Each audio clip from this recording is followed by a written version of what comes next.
मुरादाबाद के थाना civil line क्षेत्र अंतर्गत नगर पंचायत अगवानपुर में चेहल्लुम मेले का आयोजन किया गया, जो कि शांतिपूर्ण माहौल में संपन्न हुआ। चेहल्लुम का मेला, जिस पर शिया समुदाय के अलम एवं सुन्नी समुदाय के पंखे व ताजियों को नगर की मेन मार्केट में इकट्ठा किया गया।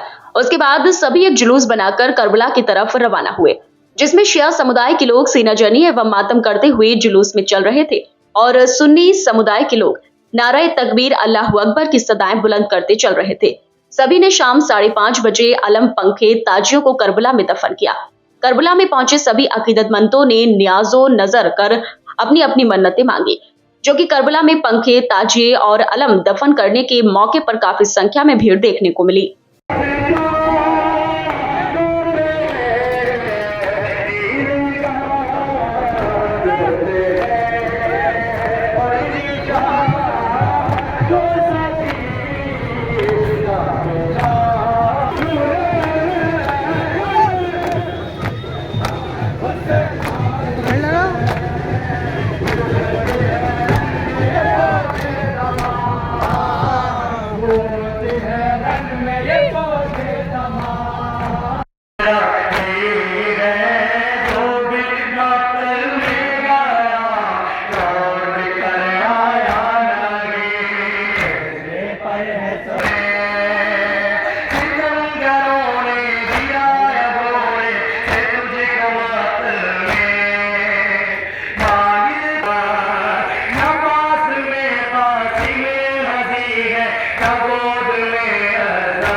करबला में आज इमाम का चेहलुम है, हज़रत इमाम हुसैन का चेहलुम है आज। तो चेहलुम क्यों मनाया जाता है? चेहलुम इसलिए मनाया जाता है कि इमाम हुसैन का जनाजा बेगोरो कफन 40 दिन तक पड़ा रहा। आज कैद से रिहाई हुई है और कैद से रिहा होने के बाद करबला में पूरा काफिला आया है और इमाम हुसैन का। अच्छा, यजीद हुसैन के ख़ानदान का दुश्मन क्यों था? यजीद इमाम हुसैन का ख़ानदानी नहीं था। इमाम हुसैन से बैर थी उसे, वो बैत लेना चाहता था इमाम हुसैन से। इमाम हुसैन ने उसकी बैत कबूल नहीं की। इमाम हुसैन सच्चाई के रास्ते पर थे। वो मक्कार था, अय्याश था और तरह तरह के उसके अंदर ऐब थे। एक यजीद एक बादशाह था, वो इमाम हुसैन से गलत तरीके से बैत लेना चाहता था। इमाम हुसैन को ये मंजूर नहीं था। इमाम हुसैन अपने नाना के बताए हुए रास्ते पर चल रहे थे रसूलुल्लाह उनके नाना थे। रसूल मकबूल सल्लल्लाहु अलैहि वसल्लम के बताए हुए रास्तों को कायम और दायम किया। इसी को लेकर के यजीद उनका मुखालिफ बना और यजीद उनसे बैत लेना चाहता था। यही इसकी वजह है और कुछ नहीं। और भाई आज क्या कार्यक्रम है करबला में? आज हमारे इमाम हुसैन का चहल्लुम है। आज बहुत गम की तारीख है। क्यों मनाया जाता है? ये जब यजीद था उसने इमाम हुसैन को 10 मुहर्रम को शहीद कर दिया। 72 हमारे इमाम हुसैन आए हुए सबको शहीद कर दिया। उनकी औरतों की चादर छीन ली।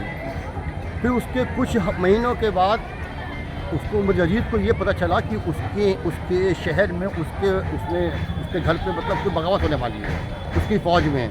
तो उसने हज़रत आबिद अलैहिस्सलाम को बुलाया। हज़रत आबिद अलैहिस्सलाम इमाम हुसैन के बेटे थे जो कि बहुत बीमार थे, जो जंग करने नहीं जा पाए थे और वो शहीद नहीं हुए थे। उनको कहा कि अब मैं आपको आज़ाद कर रहा हूँ, अब आप जहाँ भी जा सकते हैं। तो हज़रत आबिद अलैहिस्सलाम ने ये कहा कि मैं अपनी फूफी से पूछ के बताऊँगा। हज़रत ज़ैनब के पास आए और हज़रत ज़ैनब से कहा अपनी फूफी जान यजीद ने हमें आज़ाद कर दिया है मलून ने, और हम जो हैं बोला आप जहाँ चाहें जा सकते हैं। तो उनकी हज़रत ज़ैनब ने कहा अपने भतीजे हज़रत आबिद अलैहिस्सलाम जो कि हमारे चौथे इमाम हैं कि यजीद से कह दें कि हमें पहले एक मकान दे दें ताकि वहाँ पे हम अपने जो शहीद हुए हैं उनका पुरसा कर सकें, हम उनको जी भर के रो सकें और उनके शहीद का पुरसा दे सकें, हम रो सकें, हम जो हमारा रोए नहीं है हमें पाबंदी रो सकें। तो उसको वो मतलब डर गया था। उसके साथ बगावत होने लगी थी फ़ौज में उसके और उसके राज्य। तो उसने उनको एक हुकूमत को उनको एक मकान दिया। मकान में बहुत रोई पीटी वो बेचारी। उनको यजीद मलऊन ने कि जो वाक़या है जो हमारे आलिम लोग पढ़ते हैं कि उससे बड़ा कोई आतंकवादी अब तक नहीं पैदा हुआ है, ना था ना होगा। उसने चादर छीनी जो कि हमारे इस्लाम में सबसे ज़्यादा चादरों की अहमियत है, पर्दे की अहमियत है। बीवी सकीना को शहीद कर दिया, चपाते मारे शिम ने, उनके बाले छीन लिए, सब बच्चों को गिरा दिया ऊँट से। बहुत शाम से लेके कूफा तक पैदल लेके गया, करबला से लेके पैदल घोड़े में लेके गया। उसको मतलब उठे नहीं दिया, वो शहीद हो गया। वो दफन भी नहीं हो पाया वो। फिर उसके बाद एक कौम ने मतलब सब दफन हुए खाल में घुस गई थी जो कि बड़ी मुश्किल से कटी। काटने के बाद उनको कहा आप रिहा हैं। रिहा के बाद वो चलने के बाद अपने वतन मदीने पहुँचे। मदीने में जब पहुँचे तो मदीने में कोहराम मचा हुआ था कि सब लोग गए थे लेकिन वो हमारे खाली हाथ आए लौट के।